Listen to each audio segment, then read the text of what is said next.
We're with Michael right now. Michael is absolutely smashing it in temp accommodation. He started just 3 months ago and now he has done 9 deals. Michael, how much money are you currently making? About 5.8k per month profit. 5.8k, crazy. This is your first property, yeah? First ever temporary accommodation property I closed. Temporary accommodation is a short-term place for people to stay when they don't have anywhere else to go. It might be a shared house, a flat, or even a room in supported housing, just somewhere safe to stay while they get back on their feet. This is a service offered by local authorities and they rely on providers to acquire the property so that they can provide the service. How did you find this one? We use a platform called OpenRent.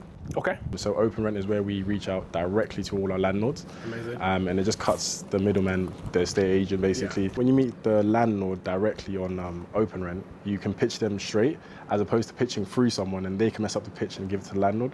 So you're kind of cutting out the middleman and you're going straight to the landlord. Cool, let's walk through. So obviously we got a lockbox on the property. I keep a lockbox in all my properties now. This is in case of any emergencies. For example, if a gas leak was to occur in the property and I'm not in the country or whatnot, anyone from our team can easily get into the property to make the property safe and secure the problem. Hey, 8-hour flight, we just landed in Sorrento. Came a long way from smoking Nicks and rocking Echo. Sprinted to the helicopter room, make sure it's Yeah, so yeah, one of the first properties that I closed, when I spoke to the landlord, she was gassed when I obviously told her what we look after because my company looks after 100% of the maintenance. Yeah. And there is no void periods as well because again, as you know, it's a government-backed scheme. How much is this property making you? So this property will make me £990 profit per month. Wow. Yeah. Wow, amazing. Yeah. And how passive is that compared to other strategies that you've done? I would say out of all the rent-to-rent strategies, I think temporary accommodation is probably the most hands-off. A lot of the times because the tenant looks after a lot of the property as well because again, it's a home for them. Yeah. So a lot of the times it is quite hands-off and if it is hands-on, it's very minimal. So for example, I'm not a plumber or an electrician or an engineer. So if anything goes wrong on that scope of things, I'll just call someone out to come and fix it. Yeah. So I can be anywhere in the world and still be on top of everything that goes wrong. Amazing. Let's continue walking through. When I do inspections of a property, I always look for stuff like damp and mold. Yeah. And the reason why I do inspections is not because the tenant messes up the property, but because sometimes they don't want to bother you. So I do inspections to basically ensure them that, look, any problem that goes wrong, I'm more than happy to jump on it. And it just basically allows me to point out stuff that could potentially be wrong and get someone out there immediately to fix it. So talk to us through how you actually closed this deal with the landlord and how easy was that? When it came to closing the landlord, well, it was a good thing that she had a nightmare estate agent that took on this property. So when it came to approaching her, I kind of understood when we were speaking, I understood that that was one of her pain points. So as a matter of fact, I played on that pain point, that exact pain point of a nightmare estate agency. And I showed her the procedures that we have in place to prevent stuff like a property from getting ruined and stuff like that happening. And as a result, as I said, she then, obviously she took a liking to me as well. There's that element as well. Yeah. But when she took a liking to me, we kind of spoke, I think it took about 4 days, but she gave me a 4-day leeway before she showed it to anyone else to close this deal.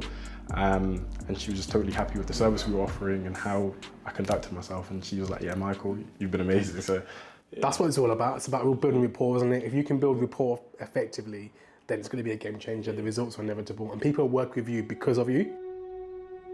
So the story with this tenant was obviously this was the first property I secured. Yeah. And she came from a shared accommodation, so she was sharing the kitchen with other people when she had autistic children. And when we closed this deal and she came into this property, she was so grateful and she was just literally so thankful. Oh, I spoke with her mum and her sisters, and I met her sisters' nieces and nephews and whatnot, and they were so grateful for the work that we done. And seeing the seeing the relief she had when she took on the property and seeing how she was so happy, number one, we put her in a better position than she was in. And that's what basically ignited the fire. And I was like, this is something that I need to go in harder with. And as a result, because I knew I changed someone's situation for the best or for the better, it was a case where I was like, I can't stop now. So wow, that's why I started scaling ridiculously. What a powerful story, and this is why I love this business, because you get the opportunity to change your life. You've definitely changed your life in the process, but you're also changing others as well. Yeah. And that's the game changer. And that's the beauty of it. Michael actually grew up in temporary accommodation himself and wants to dive deeper into this. What's your family saying about this? They must be so proud of you. Yeah, because again, we came from a situation similar to this. Yeah. So we actually got evicted because the landlord was in arrears with his mortgage, and as a result we got made effectively homeless. And if we didn't have someone like yourself or someone like what I'm doing right now to put my family in accommodation where we can actually have a stepping stone to build on, I don't know where we would be right now. All right, cool. So let's go to the next property. Yeah. Outside the next property, I wanted to know what temporary accommodation really means to Michael. What made you want to get into temporary accommodation yourself and become a provider? Again, because I know what it feels like to be in that situation, and it's not really necessarily a pleasant situation to be in, especially when you have no one to turn to or no one to support you in that journey is quite challenging. So I just said to myself that, look, I don't want anyone else to go through what I went through, especially children that they're in that situation for no fault of their own. And I don't want anyone else to go through that situation. So hence why I was like to myself, this is what I'm going to do and this is how I'm going to change people's lives. Beautiful story, man. Honestly, it's great. So this is property number 2? Yeah, property number 2. Yeah. And honestly, Michael, it's crazy to me that you've done this in 3 months. Yeah. And the knowledge that you have and what you've been able to achieve in 3 months is crazy. 100%. So how important is a mentor? Because before you joined our program, did you have any knowledge on how to become a provider prior? No, so I didn't have any knowledge in terms of like how to even get into temporary accommodation. So the mentorship was essential, it was pinnacle of my journey. I always knew I wanted to do temporary accommodation, but I wanted to get into temporary accommodation, make the biggest impact and change the most lives. And the easiest and fastest way to do it is having a mentor. So for example, every time I'm going through a deal that I don't understand, I'd give you a call. We've sat on a call a lot of the times and we've crunched the numbers to a deal and you've told me, no, Michael, that deal doesn't start like this, you need to do X, Y, Z.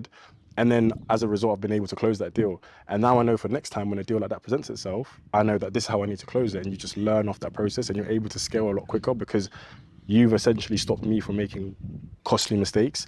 You've stopped me from wasting a lot of time dilly-dallying, oh, what do I do here? Because I know what to do now. I know who to speak to. I know how to speak to people.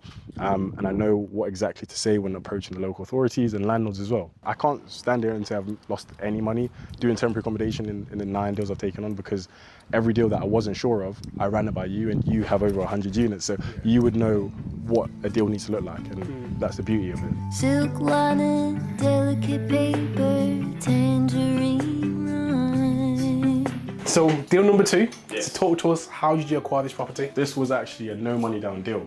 So I actually put no money into it. So the ROI I made was indefinite, 100% ROI. How I acquired it was I did pitch to the landlord temporary accommodation and she was totally into it. However, she was just saying that her mortgage is quite high and she was very apprehensive as to going down that route. So we came together and we kind of crunched the numbers and whatnot, and as a result I pitched to her a strategy I like to call temporary accommodation management, where we still take 100% control of this property. We look after the tenant, we look after a lot of the maintenance as well, we also look after all the payments as well. However, she gets that hands-off experience, but her rent is slightly increased as well. So as a result, she was totally open to it. She was happy with the strategy, happy with the service we offered, and we closed it on that basis. So she's actually a portfolio landlord. So she has about 4 more in this area, and she's like, Michael, I want to give it to you. Obviously, again, because of how hands-off we make it. She's obviously wants to give you more properties because you've done the work in building rapport, finding common ground.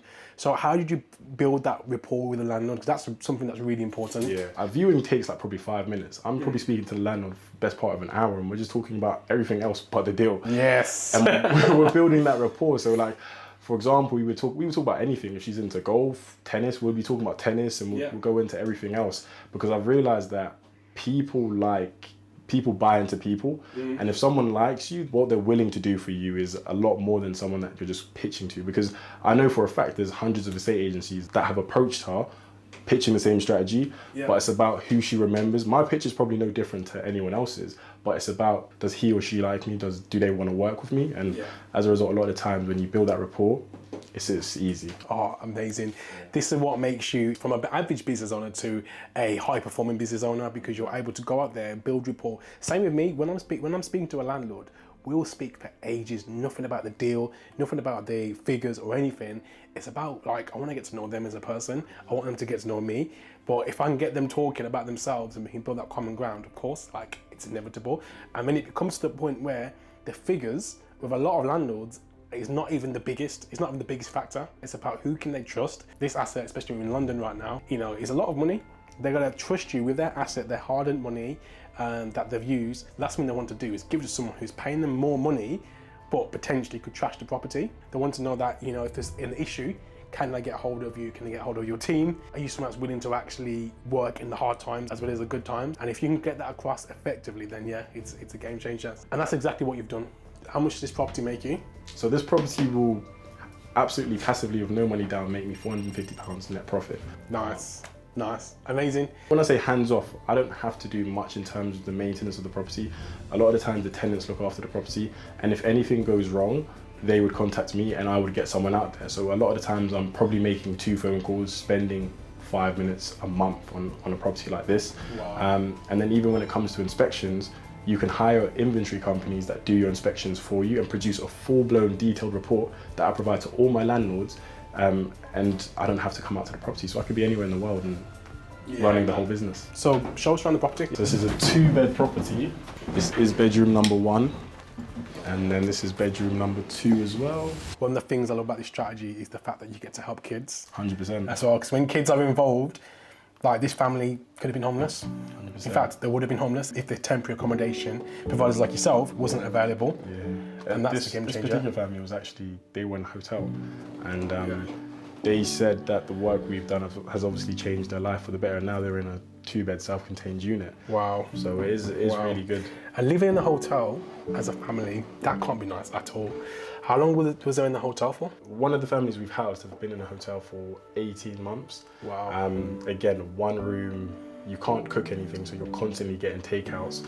It's not really a pretty thing at all. Yeah. As much as it sounds nice to be in a hotel, Yeah. in the long term, it's not necessarily the greatest thing ever. You know, when you actually house these tenants, what's their reaction when they actually see the house and they move in? The best thing throughout the whole process has to be when you give them the keys to look at the property.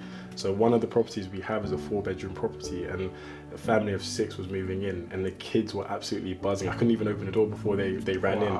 And it's arguments like, oh, I want this bedroom, those are arguments you want to be worrying about as opposed to what we eating next. Yeah. And the fact that you're able to put them in a better position to house them so they're actually worrying about stuff that are not where are we staying tomorrow, it's, oh, where am I coming back to? It's the best feeling ever. What a huge purpose, man. That is a beautiful, huge purpose. And that gives you momentum and it gives you a drive to think, you know what? I want to do this, I want to keep doing it, I want to keep helping people. You're changing your life and you're changing many others. You can't beat that. It's obvious that you are great at building relationships. What I've seen is that social housing is a relationship game. And it's about, again, because not all the time the local authorities are going to move as quickly as you want them to move. Yep. And sometimes landlords just genuinely wait a week or 2 for me to get everything sorted with the local authorities because of how slow they're moving, because of that relationship we've built prior. Yeah. And a lot of the times my landlords would call me at 4 a.m. and we'll have like a chinwag about anything else. A lot of the times they are calling me to say, Michael, I'm about to purchase this property, can you do anything with it? And then we kind of go from there as well. But that's only because we have a good relationship. And You've hit the nail on the head there, because that's an issue that a lot of people have when they get into temp accommodation. They find a property, which is great, and they can't facilitate keeping the landlord warm from the point of viewing the property and the surveyor going out and the council saying, yeah, cool, like we're ready to go ahead with it. So the relationship building on that is really crucial. Yeah. And what about the council? What about the other end? Because that, again, is a crucial part of the process, is keeping the council warm and building that relationship on that end as well. As I said, the whole thing is a relationship game. So not only do you need the landlord ready, but you actually also need the local authority ready. And a lot of the times, when I call the local authorities, everyone I've seen that call local authorities, they're so transactional with their conversations. Oh, I've got this property. Well, I'm not really looking for that when I call them. I'm looking, how's your day been? Or I'm looking to hear something in the background, like a dog barking. Oh, you got a dog? And we're talking about anything else but what I've actually called them for, to build that relationship. So I know next time that they'll remember me for one, and number 2, they'll be willing to work a lot quicker, because at the end of the day, I do want to make their lives as simple as possible. Do you know what, Michael? You've got it. Like this is it. I always talk about this all the time. So building the relationship and maintaining the relationship, and it's a case of you have to think to yourself, like, what am I going to do to be different? What am I going to do to stand out?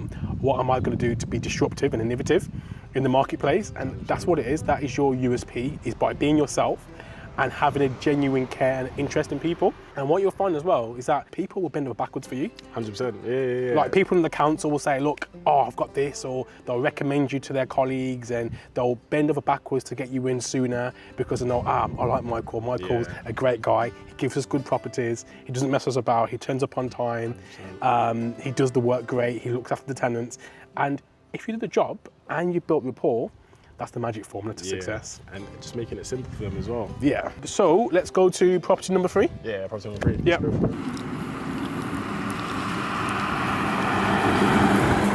We've just been to view another one of your properties. The tenants living in there, so we couldn't film inside, but how much profit does that property make? That profit makes £1,000 profit. Wow. Per month. Yeah. £1,000, that's great. That's good profit, that is. Again, how did you acquire that property? Again, direct through open rent. Yeah. Met the landlord in person. Yeah. Pitched them exactly what I did. There was the educational side of things because they weren't familiar with social housing and what temporary accommodation was. Once I obviously made them aware of everything, they were totally happy with the service we offered, and I think that we closed that in. It was 2 days we closed that one. Oh, amazing. And I could see like how happy that family was. Like it's a husband, wife, child again as well. So you've been able to help a family out, and that's again it's another family that's housed, and it's an amazing experience for them as well. Yeah. 100%, and that's what it's all about. So this was the tenants that were in the hotel, wasn't it? Yes, so they were in the hotel for 18 to 19 months. Yeah. They had just literally a bed. Wow. Nowhere to actually cook dinner. So when they came to this property, they were extremely over the moon. And again, it's that feeling, or it's when you see the reaction on their faces and how grateful they are to be put into a better situation than they were coming from. Yeah. It's the best feeling ever. And I personally know how it feels as well. Yeah, 100%. It's nice, man. It's nice. See, in regards to negotiation with the councils, how do you find that negotiation process in terms of negotiating the rent and ensuring that everything stacks? Yeah, so the council's a business at the end of the day. They're always going to lowball you because, again, they're trying to make or save the most amount of money. But a lot of the times you need to obviously be aware of the service you're offering them. And again, not only do you have to have their best interest at heart, you also need to have the landlord's best interest at heart. Yep. Because a lot of the time, the full maintenance of a property relies on my company. So I need to ensure there's enough in the budget to actually look after that if anything goes wrong. And the council are aware of that as well because they do put the maintenance on you. So talk the viewers through exactly the process from when you get a property and that whole negotiation process of sending it off to the council and understanding what they pay on the property. Yeah. So a lot of people actually do it wrong. A lot of people get the property first and then get the local authorities, but you have to do the other way around. You need to get the local authority on board. You need to figure out what they pay per night, and then you need to go and find the property. Finding the property is the easier part. Finding the local authority that you can shift that property to once you get it is probably the harder part. Best way to go about it is basically to call your local authority, try to speak to the housing sector, and basically figure out what type of properties they're looking for and how much they're willing to pay for a property that you can bring in that they're looking for. And also the specific type of property they want as well. 100%. Once you've got that information, then you're good to go. 100%. And you go out, find the property, marry the two together, you start making money. So it's a game changer. And again, you understand the formula now. You've done it over and over again. And this is what I always say to people as well. Once you've done that first deal, don't you think it's like a snowball effect? 100%. And you told me this as well when I was closing my first deal. And my first deal allowed me to close my second deal. My second deal aided me to close my fourth deal, and so on and so forth. Every single deal I've closed has aided me to give me like a leg to stand on to close the next ones. Yeah. And it's just been simple ever since. There's always a lesson I find as well. I found in my business that like when you watch a boxing match and people say, you've been for the round, you've done 12 rounds now, you've got the 12 rounds under your belt. So when you go to your next fight, you've got that experience. That's exactly what every deal's like. Every deal, I've learned so many lessons, and I've got the rounds. I've done the rounds. I've been punched in the face. I've learned the lessons. I've overcome all the challenges. I've overcome all the objections. Some objections from the council, some objections from the landlord. So guess what? The next time I'll go into the deal with more confidence. I'm able to negotiate better, and also have better terms on the property. And all in all, the deal runs a lot more smoothly. Things are more seamless. Cool. So let's go to property number 4. Yeah, cool.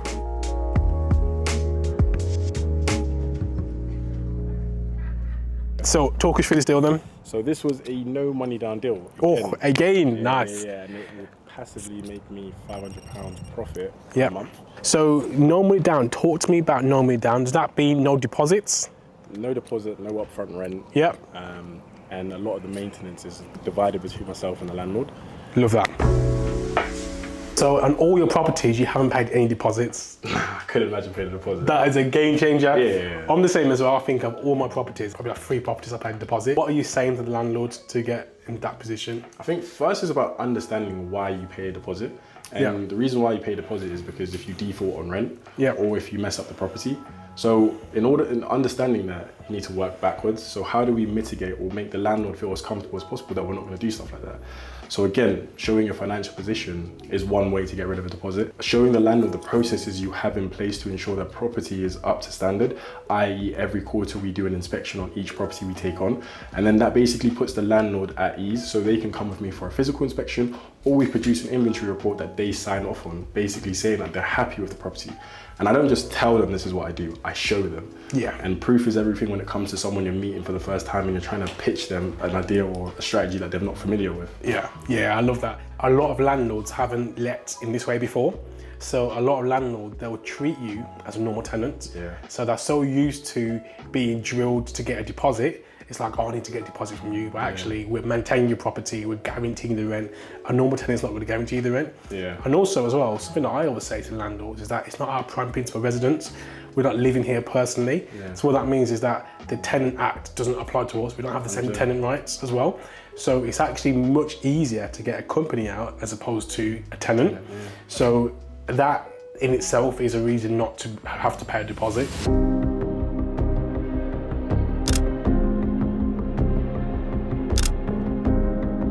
So Mike, your life has obviously changed very quickly since you joined the program and you've now acquired all these properties.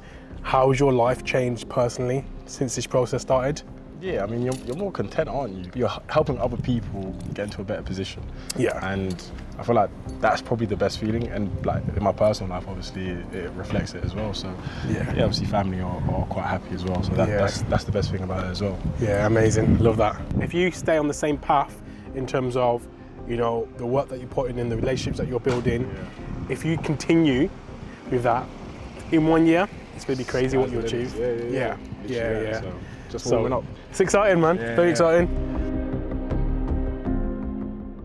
Talk to me about the profitability, because we're at your other deals now. This is deals 5 and 6. These are our last 2 we've got time to see today. It's been a great day, by the way. I'm so proud of the progress, and to see what you've achieved in such a short space of time is honestly crazy. And I'm honestly very proud of what you're doing. I can't wait to see what you're going to do next. Talk to me about the profit-wise, because we speak to a lot of people. I've had people turning down deals that don't make £1,000 a month. Yeah. And it's crazy work to me because the other one makes over £1,000 a month. Some deals make £500 a month. These 2, you've got 2 next door to each other. Well, one door away from each other. They make a little bit less, don't they? Yeah, so combined, they probably make about £550 profit. Yeah. Now, when I take on a deal, I kind of look at how much time and money am I putting into a deal and when am I getting that back? And a lot of the times, if you're putting in virtually no time and you're putting in no money to a deal, it's a no-brainer. If someone offered you £200 a month to make a 10-minute phone call every 6 months, would you do it? So a lot of times I look at how much time am I putting in a deal, and then if it's not a lot of time, I'm more than happy, because at the end of the day, taking on a deal, it's not always about the numbers, it's about the life you're changing. And if you're able to change a life and quickly move on to the next, then that's the winner. That's a great perspective. It's about the velocity of the money. What are you putting in and how quick are you getting that back out?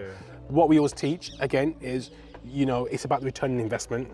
So, like you said, 0 money in, it's an infinite return, an investment. So, for someone that's thinking about getting involved in temporary accommodation, what would you say?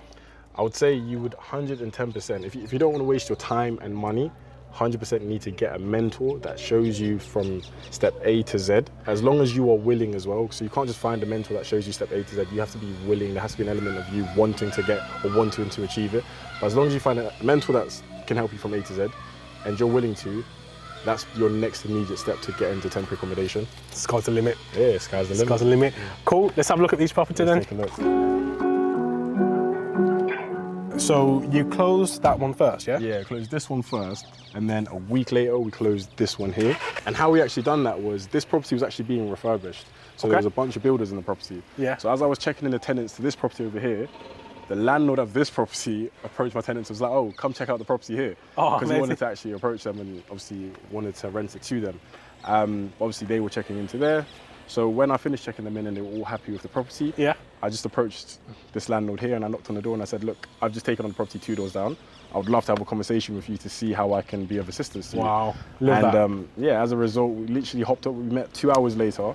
He took a liking to me, and a week later, I closed this property and on to the next. Amazing. What a story. All right, cool. Let's have a look. Let's take a look inside. Yeah, so this one, I can see it's new carpets. Yeah. Yeah, it's all been painted as well. Brand new refurbished. Landlord had it with another social housing company, but they didn't do what they said in terms of looking after the property. So again, I approached him and I showed him the property that we just took on, and I showed him the conditions in. He was happy with us, and I think it was the personal element of him actually taking a liking to me. And obviously, I work with landlords that I like as well. Yeah. And as a result, we were just able to close this one and box this one off. And again, no deposit. No money down deal. But talk us through as well, because here's the thing, your business, how long's it been operating for? Just over a year. Just over a year, okay. Yeah. So you haven't got a set up account yet? No, not yet. But yeah, you're able to still take on these properties. 100%. Because, like something else that I always say as well, if you build the rapport correctly, landlords won't care about your accounts or whatever. They're buying into you. 100%. That's what they're buying into. So the trust is in you, not in your company, not in your accounts, and not in the credit checks. It's in you, and that's like exactly what you've done. So has any of your landlords done any credit checks on your company? No, actually, some of them, because I'm just open and honest with them. I tell them I've been operating for under a year, and again, I'm not just showing them, I'm proving to them with the other properties we have. Yeah. So a lot of the time, my other properties allow me to close new properties, and it's kind of like that. But for someone that doesn't necessarily have any properties, I think it's about just being open and honest with them. Like, this is my first property, and don't be afraid to tell a landlord that yes, you would be my first landlord, because you can actually show them that this is a property that I'm going to have to die for. If that makes sense. If landlords see that kind of tenacity in you, they're more likely to buy into what you're doing. The kitchen area, obviously, all brand new appliances put in by the landlord. Literally everything is brand new. This is nice, man. No, very nice property. The current tenant that's actually living here, she came from a property where there was rats, cockroaches. It was infested. So when she came here and she saw this property, she was literally over the moon. And again, it's the reaction that you get, the appreciation. So, And was she in temporary accommodation somewhere else? Yeah, accommodation somewhere else. We've moved her into a better accommodation. So yeah, Mike, amazing property. Perfect condition. Yeah. So I can see why the landlord would have loved that property. Yeah. What you've achieved in 3 months is crazy, Michael, man. And yeah, man, you should be very proud of yourself. And we'll definitely do another video in maybe like 6 months to see where you're at, because it's going to be great. Definitely. Yeah, man. Mike. Appreciate you. Missing out the cracks in the pavement and turning my heels, striding my feet. Is there anything I can do for you, dear? Is there anyone I could call? No one, thank you, please, madam. I ain't lost, just wandering around